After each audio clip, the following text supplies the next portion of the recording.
I think Kenny Omega is one of the best wrestlers ever. Now, because I've said that, I'm going to cause an internet meltdown, but hey ho.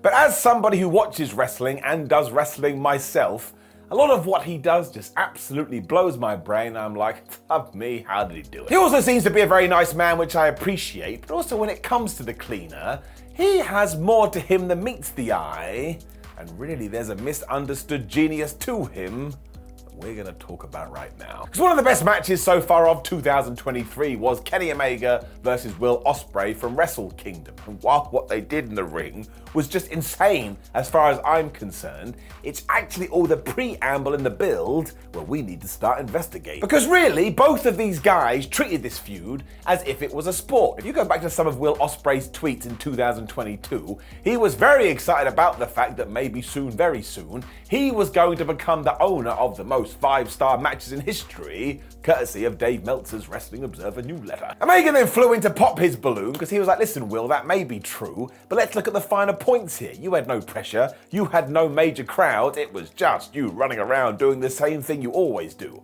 And if you think that's impressive, great, but I don't. So the idea was to present wrestling as if it was something to excel in, even though it is predetermined, and not act like it's properly real. Because getting this kind of praise is great, sure, but if we look at the finer picture, no, you absolutely tried, my friend. But Kenny Omega says no. I mean, it's no different than when Michael Jordan used to get asked about LeBron James or Ronaldo gets asked about Messi. Both of these guys would kind of wiggle around the question a bit, with Jordan being like, well, you know, LeBron James is one of the best in the world, whereas Ronaldo loved going, oh yes, Messi fantastic, but let's not forget about Pele. So they absolutely knew what they were doing, and while we've always seen these criticisms thrown at Will Ospreay going, he's just some kind of overbooked gymnast, which isn't true at all, we ignored all of that and we headed off in a different direction. Because even when Kenny was speaking to Fightful before the first Forbidden Door pay-per-view, he was like, all right, cool, man, it's 5 stars to one guy, but to me, well, it's nothing more than 3. Shots fired. He even bagged on Ospreay for bragging about this online because how crass. Actually, in many ways, it ties into how Kenny Omega seems wrestling as a whole. Because he has said many a time, to be a master at it, you gotta have all the crafts. You gotta be good at serious wrestling, you gotta be good at main event wrestling, you gotta be good at comedy wrestling, you gotta be good at deathmatch wrestling, you gotta be good at tag team wrestling, and you've also gotta be able to do this appearing on television every week. So when it comes to Ospreay, sorry, he's just a one-trick pony, but of course that wasn't true at all, and simmering under the surface here was this glimmer that actually Ospreay was getting better and better. Because the progression of the Brit was there to see, and all of a sudden he was embracing all these styles of wrestling. And when Kenny Omega started to realize that, he was like, what else can I do here? I'll pull him down a peg or two. And you can ignore this all you want as a fan, you don't have to go looking for it, but that's another reason that makes it so great. It is there if you do want to dive in like Scrooge McDuck. Otherwise, he's just hanging around in the ether. I mean, it really goes back to what the late, great Jerry Jarrett used to preach, which was, if you can get fans to buy into the first story beat of a program, they're probably going to follow you through for the rest of the ride. And that's what Omega and Ospreay were doing here, because before they even locked horns, so many people were like, oh, well, they clearly hate each other. I know all this other wrestling stuff is silly nonsense, but this is the real deal. I mean, Kenny would even say stuff like Will Ospreay is too mentally unstable to be a top guy, and by the time we got to the press conference before Wrestle Kingdom 17, you had Don Callis going, Will Ospreay, who's that guy? Kenny Omega is the real final boss in New Japan, and everybody knows it. And then Ken stood up and went, yeah, that's true. Ospreay is just going to fail at the big show, and where does he go next? And all of this infuriated Will to such a degree, when he got his promo, he dropped the C-bomb.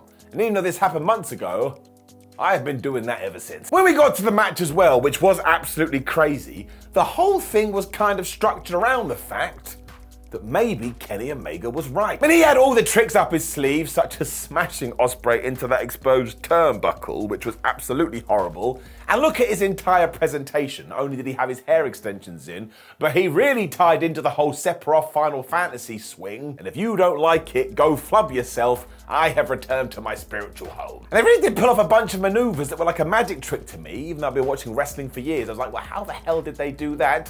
And when Ospreay did lose, you could see it all over his face. Well, if I can't beat this guy, maybe I'm not as good as I think I am, and maybe I'm done. Of course, this is all just tying into the bigger storyline, which will be Will Ospreay finally beating Kenny Omega, and maybe he's also one of these guys that is going to kick out of the One-Wing Angel. Now, only one person in history has done that, because Kenny Omega deliberately has been saving it, And are you gonna come into my house and tell me Ospreay wouldn't be worthy of that? He absolutely is. This is why Omega is such a genius though, because look at everything we've just covered. I mean, the depth, the detail, and the absolute madness of it all. He is a huge fan of subtext and he leaves it over every single thing that he does, which is why he's one of the best storytellers in the business. Because Kenny thinks about all of this. Nothing is left to chance. I mean, why do you think he was accidentally ruining Hangman Adam Page when they were a tag team?